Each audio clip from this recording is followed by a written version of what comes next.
Bonjour à toutes et à tous. Donc, nous allons poursuivre notre série sur la loi de probabilité des variables continues. Donc, la première loi que nous allons aborder, c'est la loi normale dans l'épisode numéro 1. Je pense qu'on a campé le décor. Dans l'épisode 1, l'épisode 1 nous a permis de camper le décor, de pouvoir revenir sur, sur les éléments essentiels à connaître pour pouvoir pour une meilleure compréhension, une meilleure utilisation de cette loi normale. Donc, sans plus tarder, je vais partager l'activité. Donc là, nous allons démarrer les activités pratiques. Donc, attendez, je vais partager. Ok, donc là, nous avons l'exercice 1. Loi normale et plus de chambre d'hôtel. Donc là, je tiens à préciser que là, les prix ne sont pas, je ne suis pas sûr que ces prix-là reflètent la réalité. Parce que là, je dis le prix moyen d'une chambre d'hôtel à Dakar est de 15 000 francs.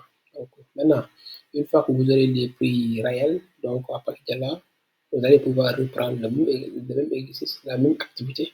D'accord? Et ça va vous permettre de pouvoir déterminer les probabilités de pouvoir répondre à la part. D'accord? Donc là, j'ai pris arbitrairement 15 000 francs. Donc là,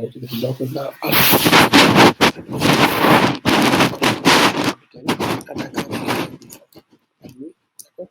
Sachant que les prix des chambres suivent une distribution normale avec un décart type de 5 000 francs, calculer les probabilités suivantes. Calculer les probabilités suivantes. Donc la première probabilité, c'est la probabilité qu'une chambre d'hôtel coûte au moins 14 000 francs par mois. Ça, c'est la première question. Donc, attendez, nous allons. Donc, nous allons attendre.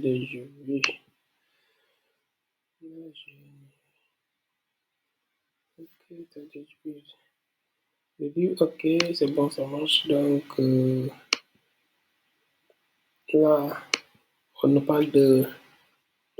Donc, là, on parle de quoi? Le prix moyen d'une chambre à installer. Donc, nous allons choisir la variable aléatoire x. X représentant le prix, représentant le prix des chambres. D'accord? Donc, x, la variable aléatoire représentant le prix. Maintenant, cette variable aléatoire x suit une loi normale. Cette variable aléatoire x suit une loi normale. Donc, d'espérance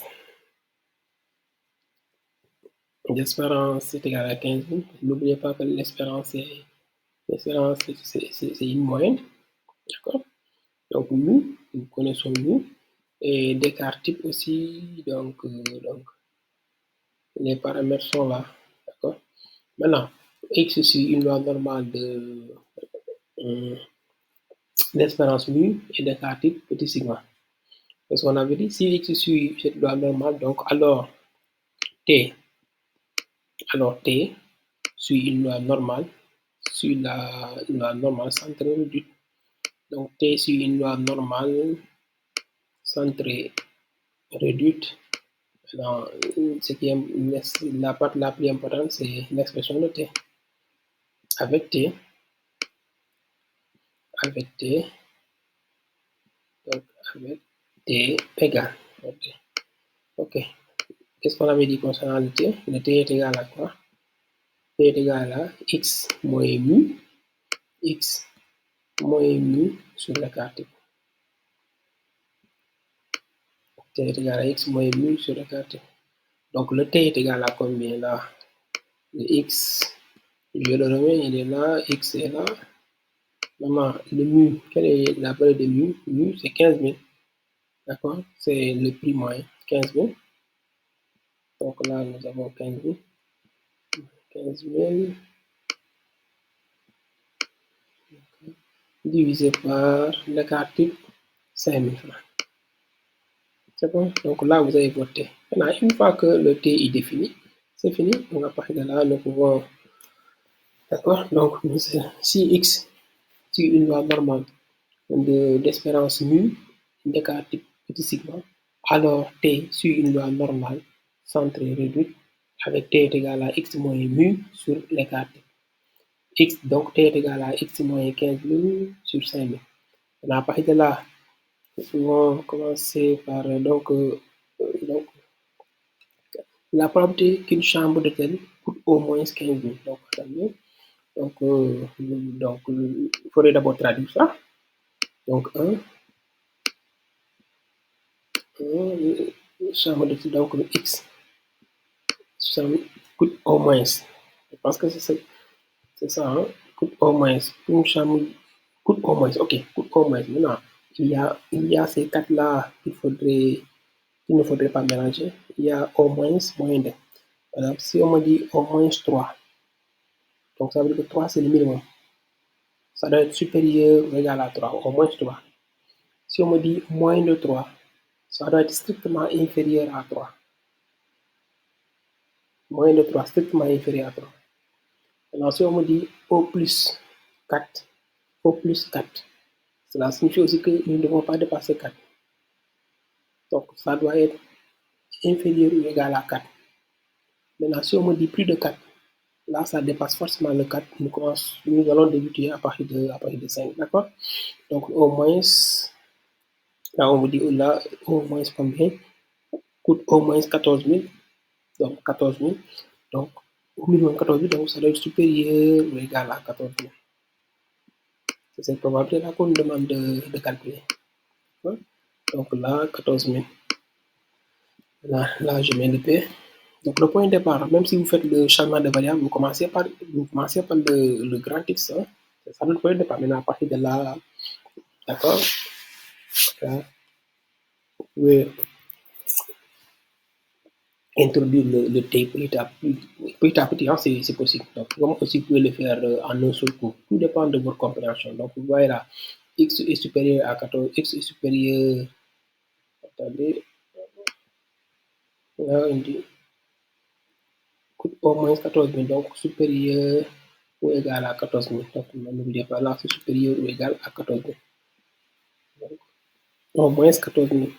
Supérieur ou égal à 14 000. Maintenant, là, P de grand X supérieur ou égal à 14 000, le T est égal à quoi? Nous voulons passer de X à T. Le T, c'est X moins 15 000 sur 5 000. Donc, c'est le T que nous recherchons. C'est-à-dire l'encadrement de T que nous voulons à l'intérieur. À la place, nous voulons avoir à la place de X un P. Donc, regardez ce que je vais faire. Donc, là, je remets le P. Ensuite, le X, il est là. Il est toujours supérieur. Maintenant, je fais quoi? Si vous regardez derrière, on a X moins 15 000. Donc, je vais ajouter partout moins 15 000. Je vais ajouter partout moins 15 000. Donc là, moins 15 000. Donc, ajoutons partout moins 15 000. Moins 15 000 là. 15 000. Et supérieur ou égal à même chose. Hein. Là aussi, nous avons 14 000 moins 15 000. 14 000. 14 000, d'accord. Moins 15 000. 0, 0 et 0. D'accord? Donc, à partir de là, nous pouvons dire que le P de grand X, P de grand X moins 15 000 est supérieur ou égal à moins 15 000.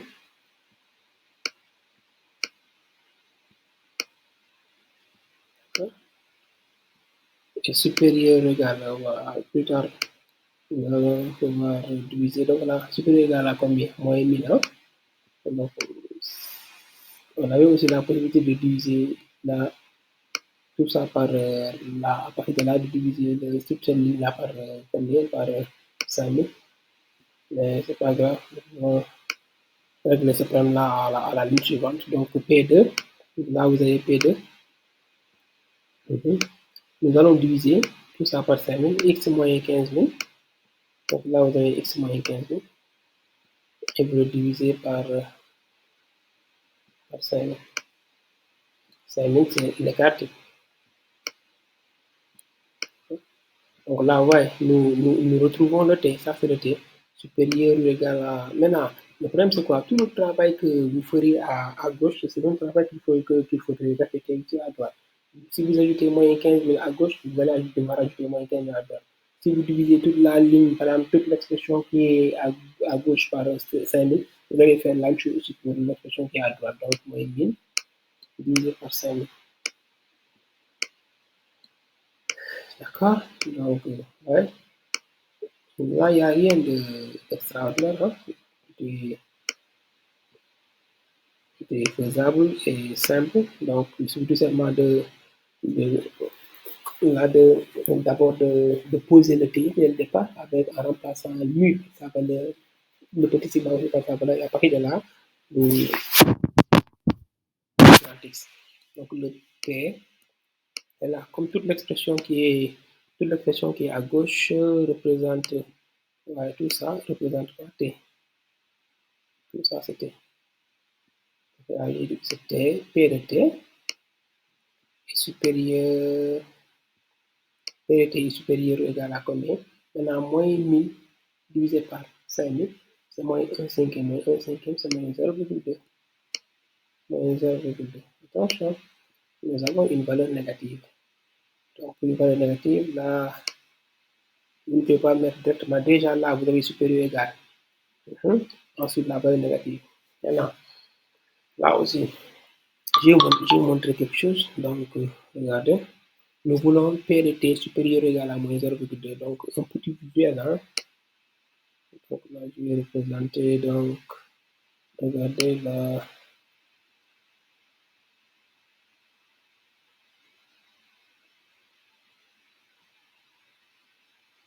C'est bon? Donc, à partir de là, nous allons, par exemple, là, mettre, je suppose que nous avons là moins 0,2. Moins 0,2. Donc, forcément, le 0,2 sera de l'autre côté. Maintenant, tout est centré autour de 0. Le 0 est là. Ouais, là, vous avez le 0,2. 100, là, c'est 0,2. Là, c'est moins 0,2. D'accord. Maintenant, n'oubliez pas que l'air sous la courbe, l'air là est égal à combien? Est égal à 1. Donc, si je fais ça, là, la même chose. Nous voulons T supérieur ou égal à moins 0,2. Nous voulons T supérieur ou égal à moins 0,2. Regardez. T supérieur ou égal à moins 0,2. Voilà. C'est tout ça.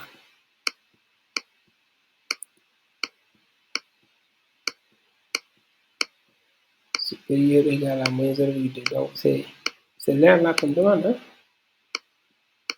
C'est tout ça qu'on demande. D'accord? Donc, tout ça. Donc,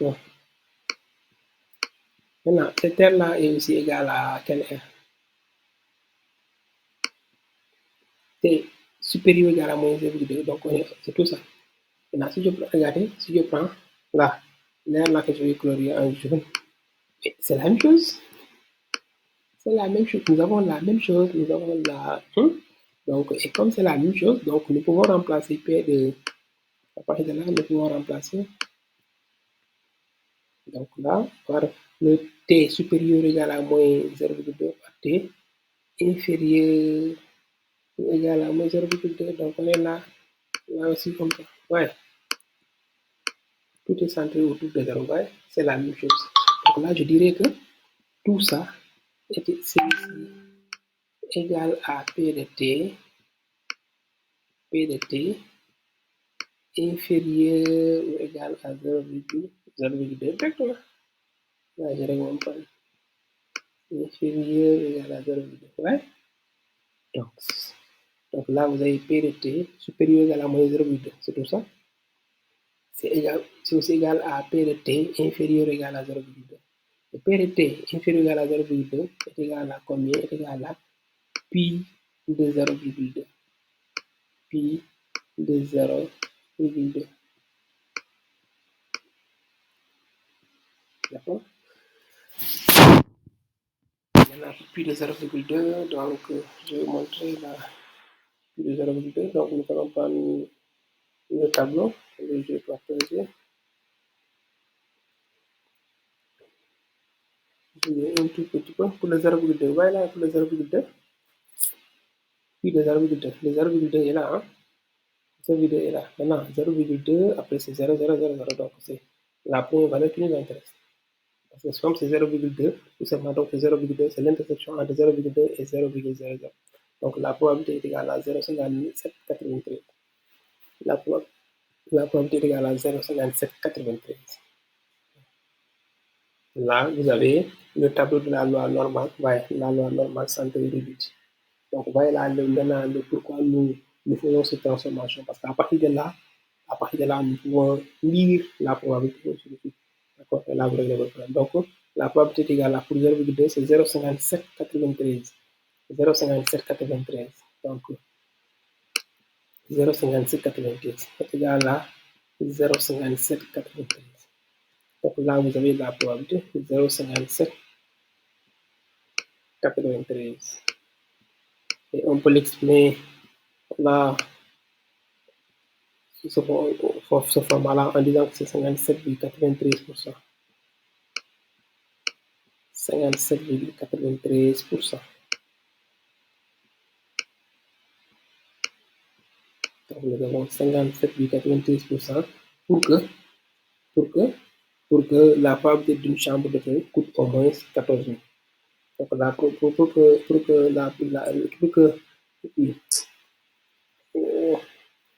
qu'une chambre, la probabilité pour qu'une chambre coûte, une chambre d'hôtel coûte au moins 14 000 francs et de 50 combien? De 50 combien? 50, donc 57,93. Nous avons 57,93% de chance pour qu'une chambre d'hôtel coûte au moins 14 000 francs. D'accord? Donc, ouais. Il y a rien d'extraordinaire. Ouais, c'est fini. Donc, maintenant, nous allons jeter un coup d'œil sur la deuxième question. Ouais, la deuxième. La probabilité qu'une chambre d'hôtel coûte au plus 12 000. Au plus 12 000. Maintenant, au plus 12 000, au plus 12 000, donc, allez, on y va. Donc, cette fois-ci, nous voulons que la chambre coûte au plus 12 000. Donc, petit 2, je mets là le x, au plus 12 000. Donc, ça veut dire que là, ça doit être inférieur ou égal à 12 000. Au plus 12 000, ça veut dire que nous ne devons pas dépasser 12 000. Au plus 12 000. C'est-à-dire au maximum, c'est 12 000 comme nous devons avoir. Donc, P de grand X, c'est inférieur ou égal à combien? À 12 000. Nous sommes là. D'accord? Et en partant de ça, nous aurons même chose, hein, même raisonnement. P, je vais d'abord commencer par parce que si le T, pour avoir le T, il faudrait faire X moins mu sur négatif. Donc, X moins le mu, c'est combien? C'est le mu, c'est la moyenne, c'est 15 000. Hein? X moins 15 000. X moins 15 000 est inférieur ou égal à combien? À 12 000 moins 15 000.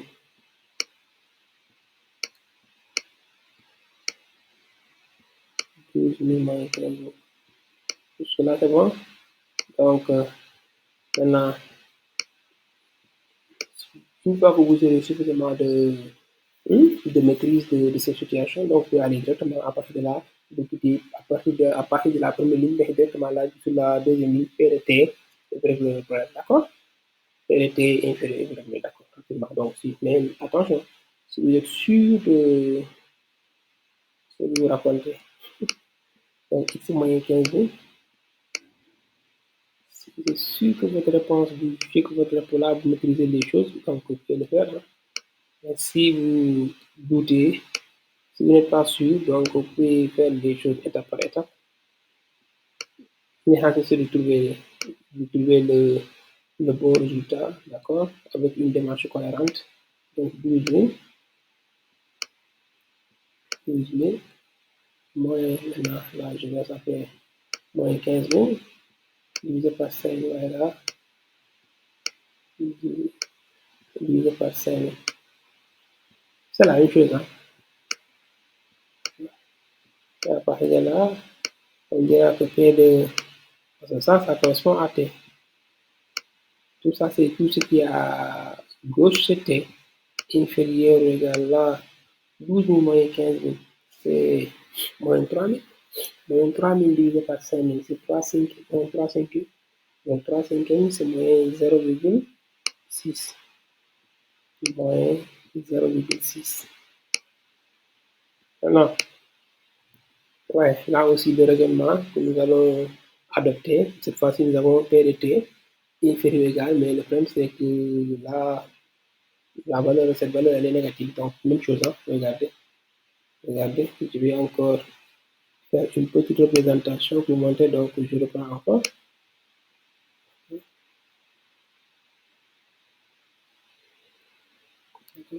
Donc là, je mets moins 0,6.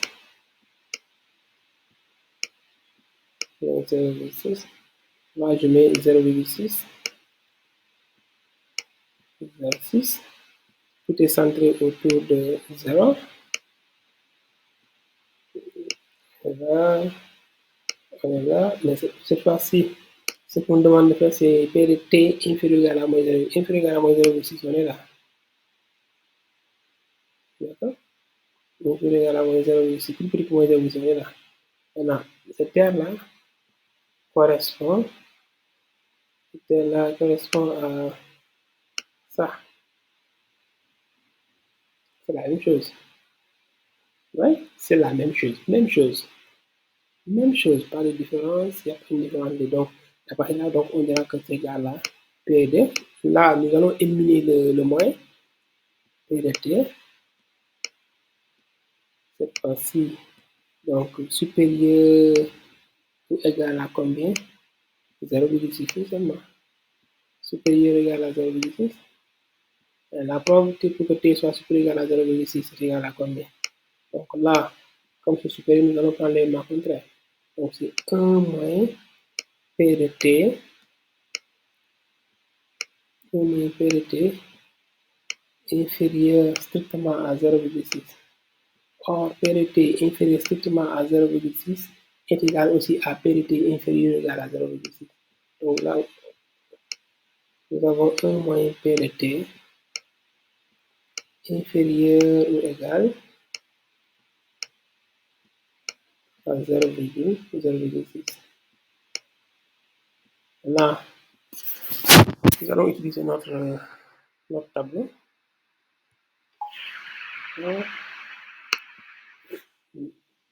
0,6, hein? 0,6. Et d'abord, attendez, on continue encore, un tout petit peu. On règle d'abord ce problème-là, égal à 1. Là, nous avons la bonne disposition, 1 moins pi de 0,6. 1 moins pi de 0,6. 1 moins pi de 0,6 est égal à 1 moins. Allons chercher la valeur de pi de 0,6. On va partager là le tableau. 0,6, hein. Voyez là, 0,6 est là. Là aussi, c'est la même chose. 0,6, après c'est 0,0, donc c'est la première colonne. Donc 0,72, 57. 0,72, 57. Donc nous allons prendre la valeur, la probabilité est là, 0,72, 57. 0,72, 57.